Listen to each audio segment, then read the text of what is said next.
So I think it's all about your mindset as an individual. What can I do at the plate at this moment to help my team score a run? Whether it's hitting ball to the opposite field, moving the runner from second to third, hitting a fly ball with a runner at third less than 2 outs, all of those things factor into winning. Welcome to episode 261 of Alberta Dugout Stories, the podcast. I'm Joe McFarland. We're down to just a couple of weeks until pitchers and catchers report for Major League Baseball training camp. I heard this one earlier this week, and it got me kind of excited. Once Super Bowl is over, we can officially say it's baseball season. So needless to say, February 11th can't come soon enough. Let's get into the news headlines for the week, and it's been a busy one as the college baseball season is just getting underway.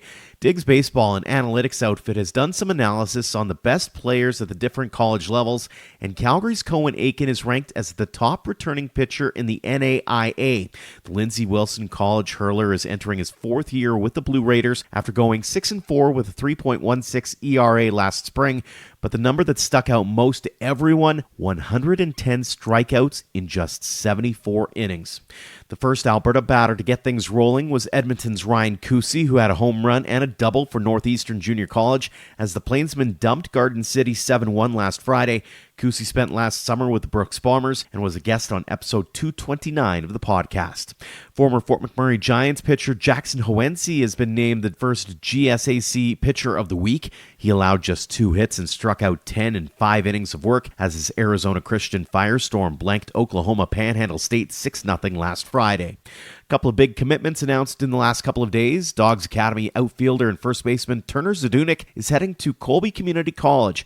His brother Tucker is a Dogs alum as well and was a guest on episode 139 of the pod. That was a little while ago. Meantime, Weber Academy's Dylan Decker is heading to Trinidad State College. The Kamloops BC product was also a top performer at the Canadian Future Showcase in September.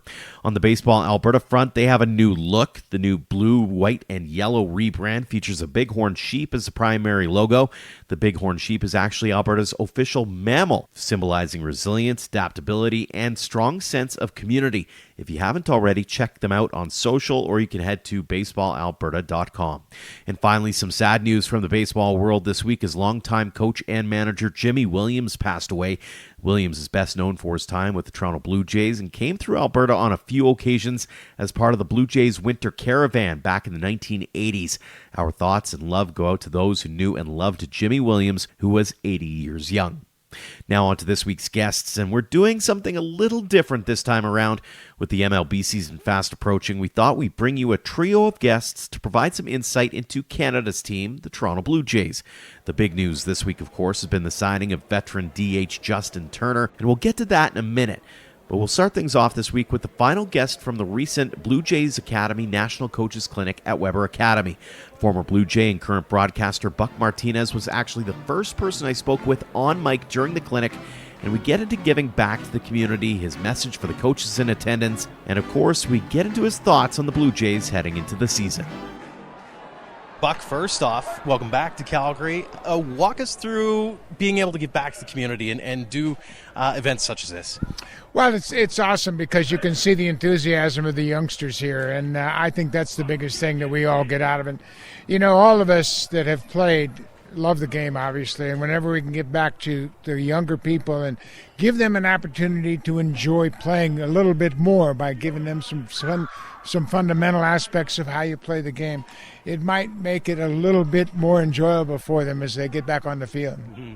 Talk a little bit about getting outside Toronto and being able to come to Alberta, or whether it's BC or anywhere else, and be able to spread the love of baseball at Weber Academy.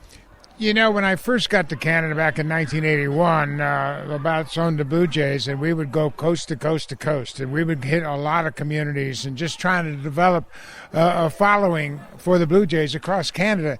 So I've been able to be from Swift Current, Alberta, out to Kitty Vitty in Newfoundland, and you know, I've been everywhere. And the fans are so great, and they love the Blue Jays so much that when we ever can come out, I think it's always awesome to see the interest in how people in some of the places we don't think about when we're based in Toronto, how much they enjoy the Blue Jays, and it's always good out to see that. Not just that, but also the talent level as well, I assume. When you look at some of the talent over the last few decades, what are you noticing as you make your way across the country? Well, I think the success of the Canadian major leaguers has had a lot to do with that. When you think about Larry Walker and Chris Reitsma and all these guys that have played, and they've enjoyed a lot of success, so that creates interest. Like for these youngsters who are 9 and 10 years old, think maybe I can do that too.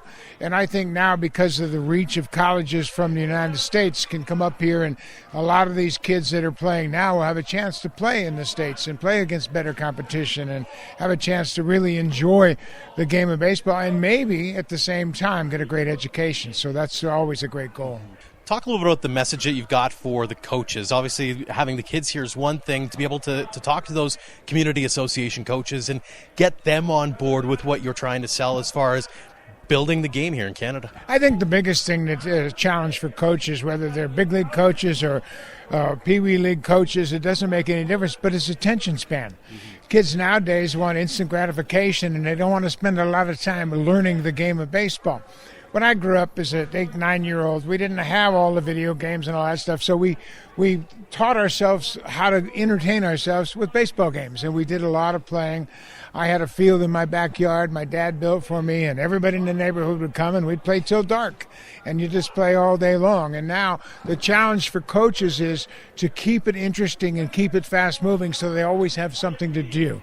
And that's what we're going to try to explain to the coaches now. You have to challenge these kids to stay engaged during the course of their practice so they will get more out of it, because baseball can be very boring. You stand in the outfield and you might not get a ball for the whole game, but you have to create that kind of interest and let them understand there's going to be times when you're standing around, and then there's other times you're going to have to be engaged and make a good play. Would you recommend for a lot of coaches to have, especially at the younger ages, have kids rotating through positions, even if they've got that star pitcher on the mound or that star shortstop?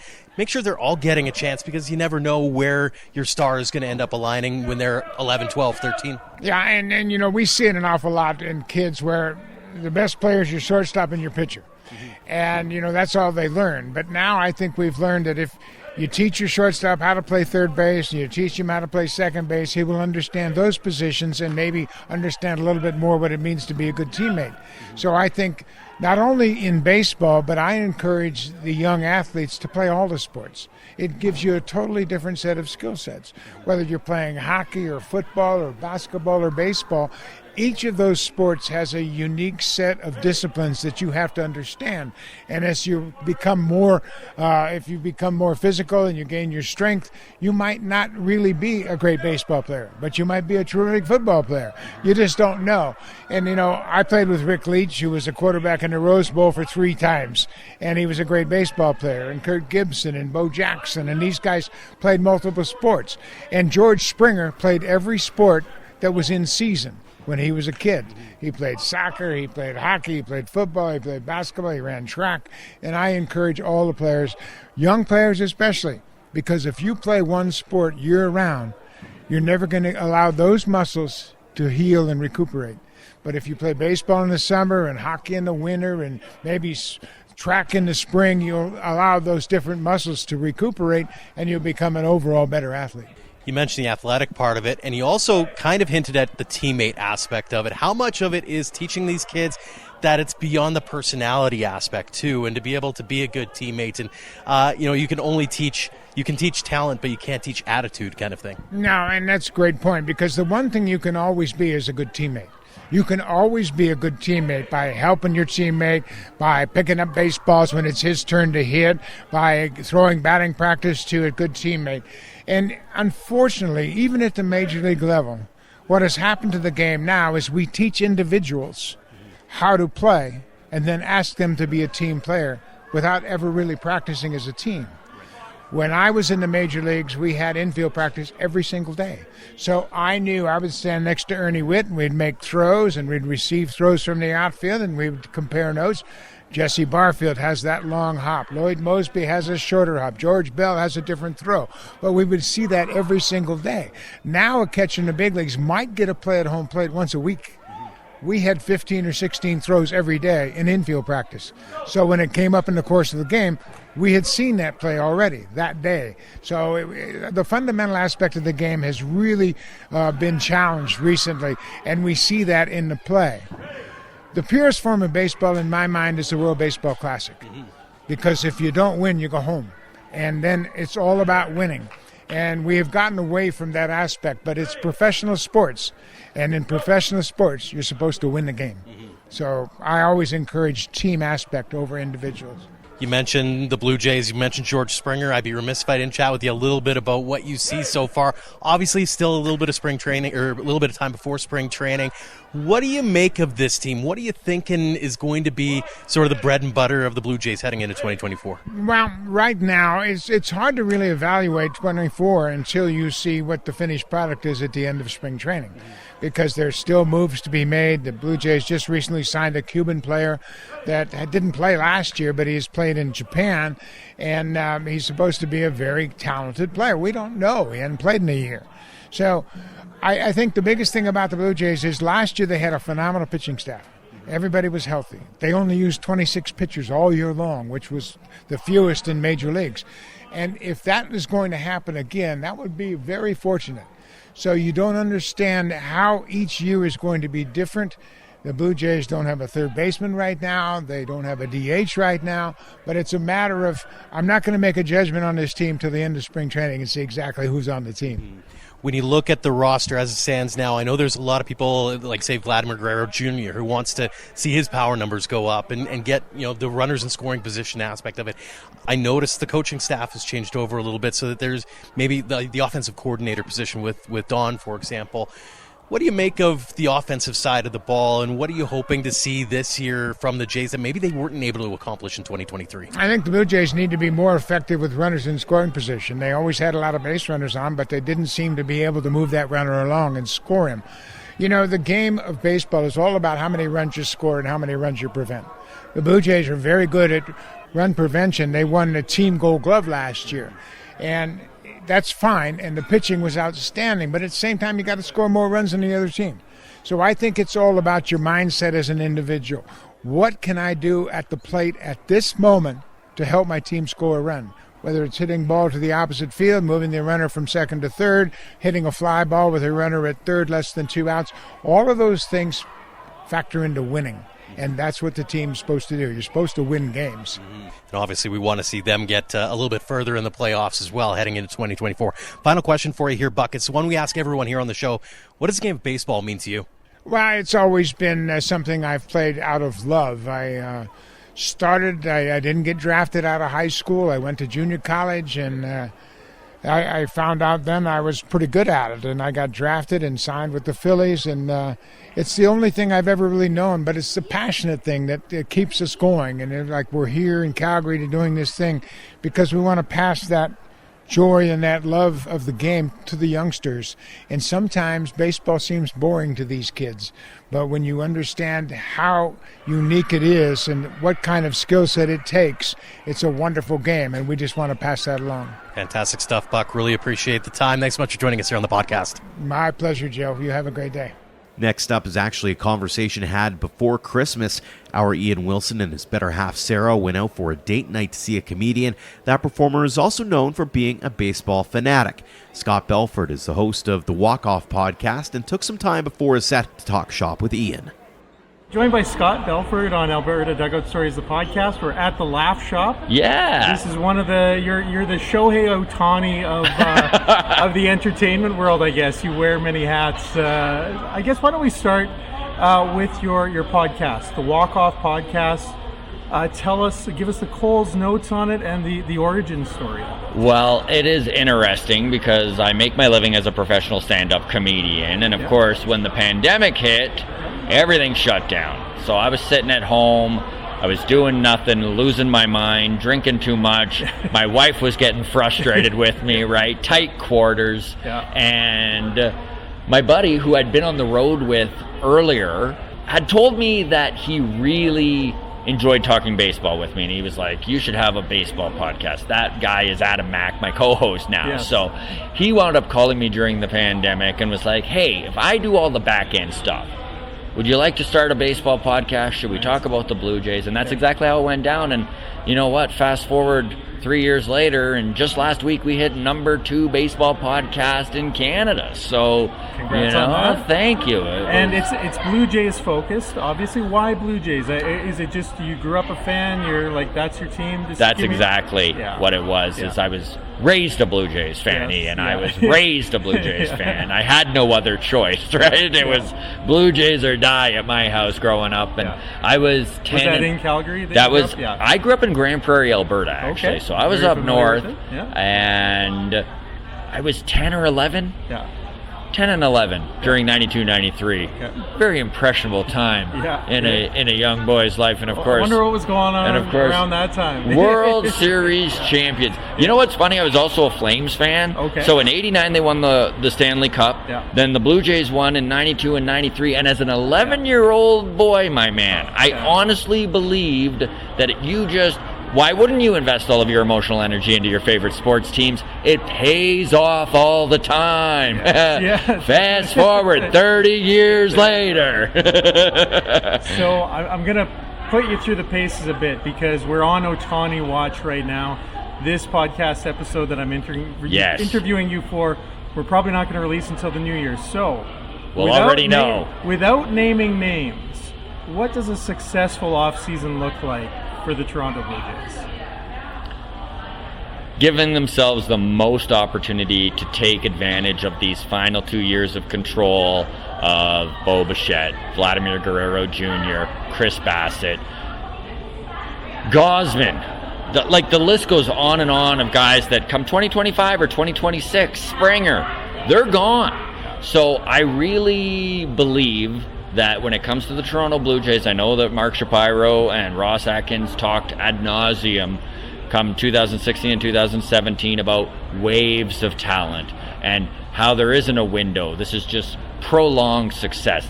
We're not there anymore. I think that we are definitely in a window. It's a 2-year window, and I truly do believe that Rogers has gone to them and said, spend some money. We may need to rebuild in 2 years, but let's fill this newly renovated stadium as much as we possibly can. So if they don't get Shohei, I mean, fingers crossed, that would be crazy, right? Yeah. But if they don't get Shohei, I mean, I think there's some other big moves up their sleeves that they could make. Who knows? Yeah. There's a couple Alberta-trained prospects in the system of the Blue Jays. Yes. Guys that we're familiar with. I hope you're familiar with them. Damiano Palmaggiani had an excellent season, and then an excellent fall season after that. Adam Mako is an interesting prospect who, great guy, great backstory through Slovakia and Ireland and all that. I guess I'll just ask you your scouting report on both those guys. Well, we were very lucky to have both Adam Mako and Damiano Palmaggiani on the podcast. Both very mentally ready for the pressures of the big leagues type of guys. I was really impressed with the head on both of them. Damiano Palmaggiani, I think, is a star waiting to happen. He has made huge leaps at every place that he has stopped, right? Like, we watched him dominate in A in Vancouver. We watched him dominate in New Hampshire in AA. We watched him take that step to Buffalo. We watched him go and almost win the home run derby at the Arizona Fall League. I really think the sky's the limit for this kid, 23 years old, and plays third base, a spot that there's opportunity there within the Toronto Blue Jays system, and I don't think that he's going to take that spot out of spring training or anything crazy like that, but I do think the Jays are leaning more towards a stopgap at third and allowing guys like Damiano and Aroldis Martinez and Addison Barger to maybe not be thrown into the deep end of the pool right out of the gate and kind of ease their way into third base or second or wherever they may wind up being. Sure. And Adam Mako, what's your thoughts on him? He's another very mature. Listen, those Vauxhall guys, man, they come out pretty mature. And he's a lefty. How do you not love a lefty? Just the opportunity for a lefty to excel is just so much higher. He's got such good stuff. The fact that he's showing so much control with his fastball over this last 6 months is massive progress for the kid. And I really do think that, there's a reason he was added to the 40-man roster, right? They believed that there was a team out there, one of the other 29 organizations would take a flyer on Adam Macko, try and stick him in a bullpen where you can massage his usage as a lefty and take a very good prospect.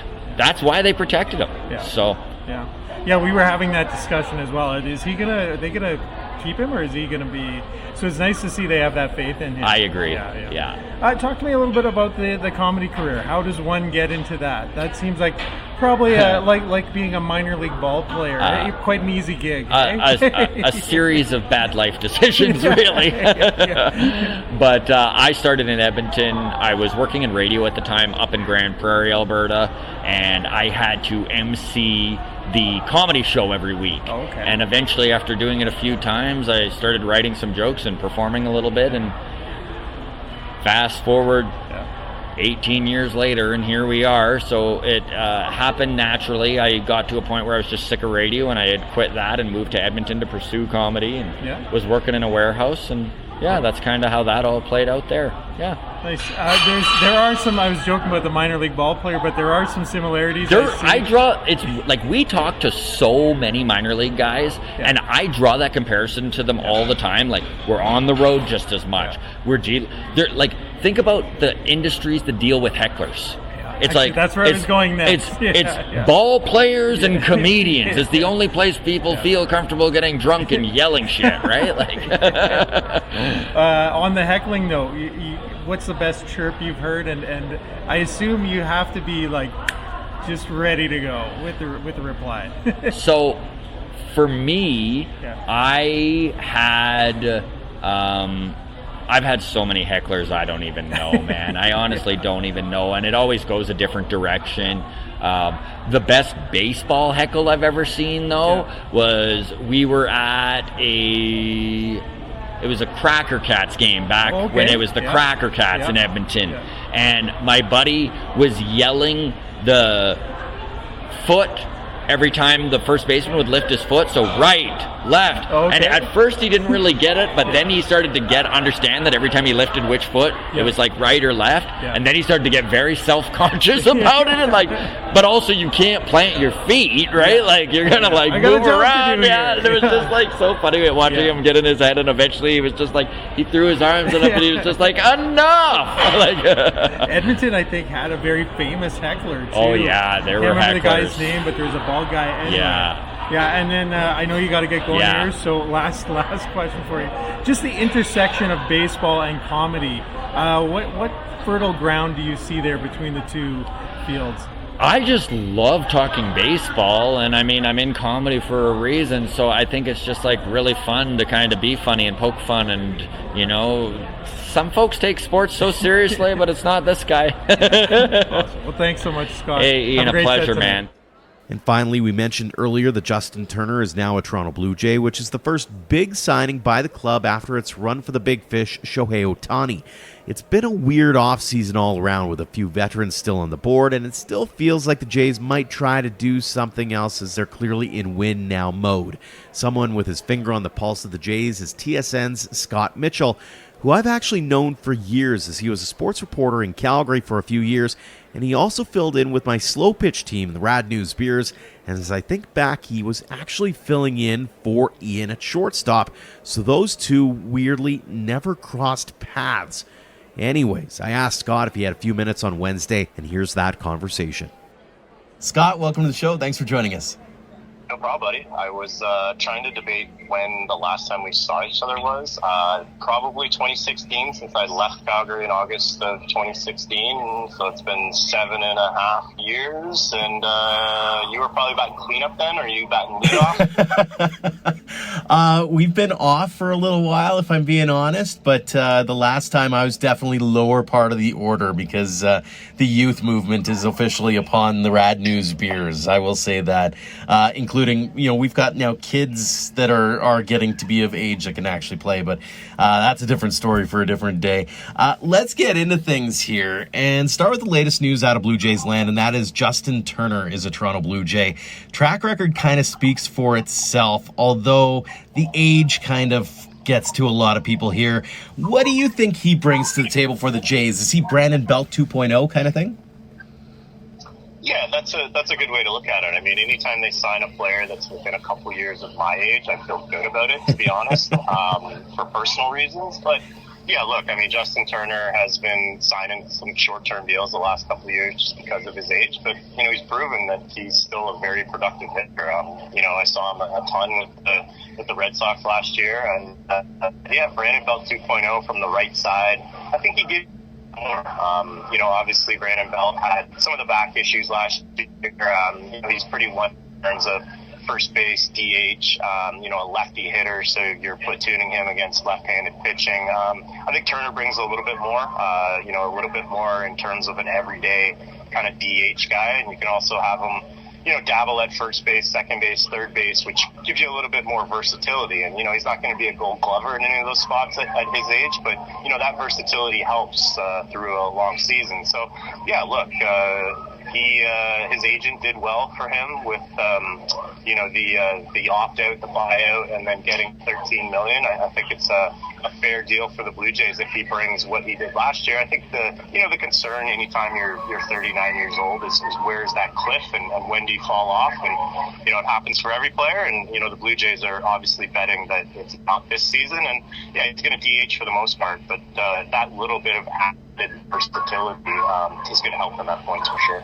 I suppose as well it's that winning pedigree too, whether it's an all-star, an NLCS MVP, a World Series champion. I mean, those pieces kind of play into it, I'm sure. As the same with Brandon Belt was, allowing those younger players to maybe pick the brain of another person and go, here's what we did to get to the top of the hill.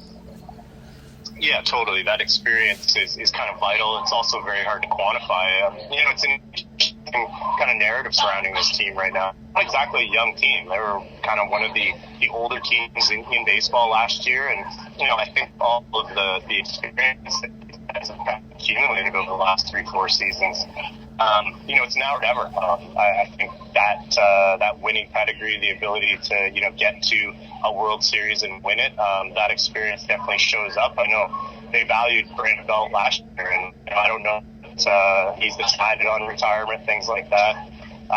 But yeah, you definitely need those guys in the clubhouse, that experience, because it's a long year. And, I think the thing that I've learned over, this will amazingly be my 9th season covering baseball, that I've really learned is just how much of a mental grind it is for these players and trying to get yourself out of a funk. When things are going well in late May, early June, you still got 4 months to go. I think, the mindset of veterans that have been there before to be able to kind of, just to steer guys in the right direction on the mental side of the game. It's not so much about, swing adjustments, things like that. Every player, no matter the age, kind of knows how to take care of their own swing, but it's just getting through on the mental side, the life side. And, 162 games, people say, baseball isn't a physically grueling sport. I disagree. And it's also a very mentally grueling sport when you fail 75% of the time. You're still one of the best players in the league. So, Justin Turner, as long as he hits, I think that contract's going to look very good in the end. Mm-hmm. It's been a quieter offseason for the Jays, maybe more so than a lot of people expected. Were you surprised that it hasn't been louder to this point? Yeah, look, I think the expectations that were set out by the front office back in October, November when the offseason began, you can easily say, as you sit here on, last day of January, early February, that you expected more. They took some swings. The Ohtani stuff was obviously a real chase. The Dodgers had to fumble the ball, really, for him to end up anywhere else, and they didn't. But to go to that length, give him the contract structure that he wanted and say, yeah, if you choose us, we're willing to go to these lengths to sign a generational talent that, essentially pays for himself on the marketing side. That showed you a lot. The Juan Soto interest was fairly real, but the problem is the Blue Jays didn't have, the farm system to be able to match what Yankees could give up, and that's why the Padres took that deal and, didn't really, talk to too many other teams in the end. So, they were big game hunting early. And I think when you look at this free agent market, obviously it's been a weird one. There's still a ton of names on the market right now, more veteran types. It's an interesting offseason in terms of what was on the market and the needs for the Blue Jays. And it didn't really align. They needed bats. They needed to improve their offense. And this market was, just flush with pitching and not a lot of great options. I don't think they're totally done at this point. I think maybe, another, kind of depth sort of move. But, yeah, look, I mean, I think the expectations and what they've done, you can definitely sit there as a fan and say, I wanted more. But I think the real key is just the positive regression. And I think when you look at this roster last year offensively, so many things went wrong. I don't see that happening again. I still think this is a very good baseball team that, you have to change things on the fly. The trade deadline's still there. There still will be opportunity. Look, I think this is about a 90-win ball club right now, but the expectations for this season were high at the beginning, and that's where obviously the disappointment is going to kind of end up at this point. Mm-hmm. You mentioned some of the names that are still on the market. I'm curious, what do you think the chances are that Matt Chapman is a Toronto Blue Jay again in 2024? I think he would need to not find the money and term that's probably likely out there from, I would guess, maybe the San Francisco Giants or the Chicago Cubs. They're not going to go $150 million for Matt Chapman. So, right now it's just such an odd market and, really hard to explain because we are heading into February and, normally a guy like Matt Chapman would have signed in November or December, when he found that offer. I don't think he's getting the offers that he thought of. And, that's why we're sitting here with, him, Bellinger, JD Martinez, a couple other guys, Jorge Soler, still on the market. Is they're just not getting the term and they're comfortable waiting. I think the odds are against it, but it's not a 0% chance. I just think he would have to kind of look at the offers and say, okay, I'm comfortable in Toronto. I think he's going to end up on the West Coast if he did that. Another aspect of things, the Toronto Blue Jays starting four were really good in 2023. And there's a hope, I think, that Alek Manoah can return to some form of what he was in 2022. What do you think that starting rotation looks like heading into opening day? Do you think he's going to be given every opportunity to win back his old job? What do you see as being sort of the keys to some sustained success on the hill for the starting five? Yeah, absolutely. I mean, I'll start with Manoah. I mean, I think he's probably the favorite right now if he comes in and looks healthy, to win that fifth starter job just because of the other options. Yariel Rodriguez is a guy that they signed, to a contract, hasn't been official yet. They're just working through the paperwork, but, they're going to give him a chance to start. The issue with him is he wasn't built up in Japan. He's not going to have a ton of innings in him. So at some point, he's going to be in the bullpen. But when you look at kind of the situation, there's Mitch White. There's a couple other depth guys. But really, you're holding that spot for Ricky Tiedemann and hoping in June that he's ready to come up and, be the dominant left-hander that he has looked like in minor leagues at times. And again, when you look at, the type of innings he's going to have, in the tank, he's never thrown more than 78 innings in a season, even less last year, thanks to a couple injuries. So when you look at that fifth starter spot, you look at Manoah, you look at Yariel Rodriguez, you look at Mitch White, and you look at Ricky Tiedemann down the line in the second half. And, I think those are pretty good options to allow you to piece it together. And, as far as the rotation overall, 1 through 4, there's talent, there's elite stuff. I think the biggest concern that I have is all these guys stayed healthy last year. Not one of them hit the IL. That is so rare to happen. I haven't seen it happen since 2016 here. So, the likelihood is that, there's a couple IL stints where it's just going to test your depth, and, that's going to make Manoah and, guys like Mitch White and Tiedemann even more important, because if those 4 guys stay healthy, Gosman, Barrios, Bassett, and Kikuchi 1 through 4, all season again, it'll be an absolute miracle. So I think the depth will be needed. So it'll be interesting to see, what Manoah and Yariel Rodriguez specifically look like in spring training, because you're going to need some quality innings out of them. Mm-hmm. Changing gears for a minute, obviously Alberta-based podcast, so I got to ask a couple questions about guys with ties here. Let's start with Adam Mako. He took a big step forward in Vancouver last year. You did a top prospects list, and he's up there. Where does he stand in the Jays' eyes right now? Where do you think he starts 2024?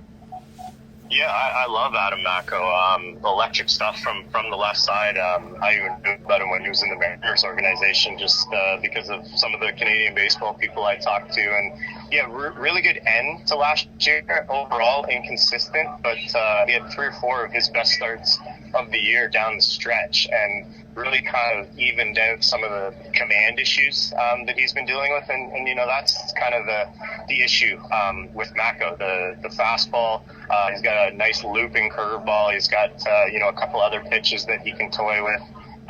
But it just hasn't been the command. And, talking to a lot of people just thought that was reps.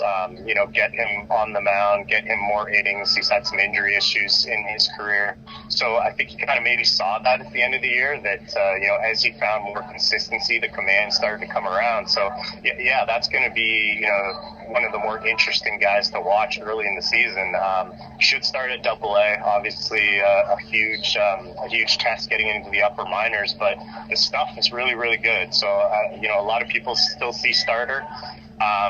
The people that don't see starter see, potentially I'm not making this comparison because the stuff's a little different, but, a Josh Hader type reliever from the left side that, in 1 or 2 inning spurts can come in pumping 97, with a wipeout breaking ball. So, really like him, but big year for him. We could be talking about him as, a really, really good this time next year, or, if the command kind of is wobbly again, he's obviously going to have some work to do, but elite stuff. Mm-hmm. The other is Damiano Palmigiani, who's quickly risen up the depth charts and might actually be in the conversation, I think, for a call-up at some point this year if he continues that torrid pace that he had in Buffalo at the end of last year. What's your read on his status in Toronto right now? Yeah, he's one of my favorite prospects, actually, and it's funny. I was on a podcast recently, and someone asked me, who could go Davis Schneider in the second half, and Damiano Palmigiani was my pick. I mean, the guy crushes left-handed pitching, which allows you to kind of envision a platoon role where they could shield him from some of the tougher righties. The guy hits fastballs. He's one of the best fastball hitters in the system. He's got power. He's got some patience. The only thing he really doesn't have is defensive versatility, or, we'd be talking about him in a much different realm in terms of prospect status. But really, really love the bat. Super, super underrated. Obviously a very interesting story from where he's from and how he's gotten to this point. So, he's going to start in AAA, and absolutely, I would, without, you got to work in some injuries. You got to look at, the guys that are ahead of him in the pecking order, potentially. Maybe Addison Barger, maybe Aurelvis Martinez gets a call before him. But if he's raking in AAA, this business is about, what have you done for me lately? And he could push a call up. And when you look at, their roster construction right now, there's absolutely going to be some potentially third base at-bats, some DH at-bats available. And if he's crushing the ball like he did to end the season in AAA last year, he's absolutely going to be up in the big leagues at some point this year. Mm-hmm. Before I let you go, a couple of, you mentioned it off the top, you and I first met covering sports here in Calgary, and you ended up as a sub on my slo-pitch team, and you turned a lot of heads, my friend, because of your skills. So I'm curious, are you still playing now that you're a big-time TV star? there's a lot of inaccuracies in that statement.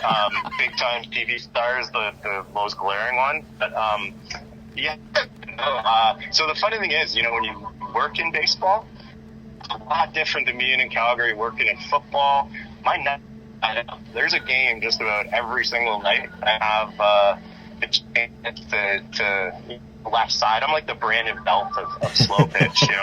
My back hurts, my knees hurt, but I can still produce if given the opportunity. But I actually tore my ACL, MCL, broke my ankle a couple summers ago. Oh, no way. I had surgery last year, so I'm getting close. I don't think I'll be legging out any doubles, but I could probably I might need a ghost runner at this point. But so if there's any Toronto people listening that need a sub, Joe just gave you the scouting report, and I may be available from time to time this summer. So I enjoyed playing with y'all. It was fun.